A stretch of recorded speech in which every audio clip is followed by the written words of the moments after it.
One of the primary things to consider when trying to easily cut a chicken leg quarter without any guesswork is to have a good butcher's knife.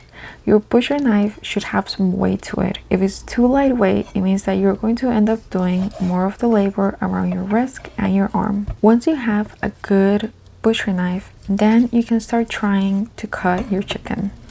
The easiest way I have found of doing this is by grabbing both sides of the drumstick and the chicken thigh and pulling them away from each other, then making an incision through the middle very lightly so that I can help almost get to the bone but not cut it through, because then I can force it from side to side, pulling it away from my body, and then be able to finish the cut. The key here is really just to cut through the meat but not fight with the bone. If you find yourself trying to cut through the bone, you probably want to make a different incision point on the meat. It's important to note though that you should not try to do this while your meat is frozen, because it will make it harder for you to do. So wait until it's completely defrosted.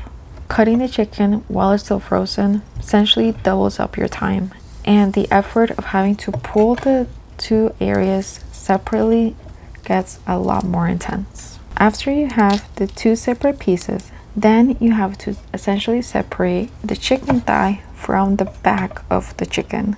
And again, since we're not trying to guess where the bone is, you're going to feel out where it's located. You really want to try and just get a feel for the bone. Sometimes it's almost like hidden because it's the layer of the skin. Once you do have it though, feel out the direction that it's in and then make a cut opposite to it. So it's going to be a diagonal cut when you have the chicken thigh against the back. And same process here. You're not trying to cut through the bone. If you get to a point where you feel like you're running against the bone, then you want to stop and do the same pulling technique, pulling the two parts away from each other so you can see where the bone ends. In these sections, it's a lot easier to maybe think to yourself that you can just cut off the bone because it's a lot thinner, but it's really not worth the effort when you can just pull it apart and then cut off the rest.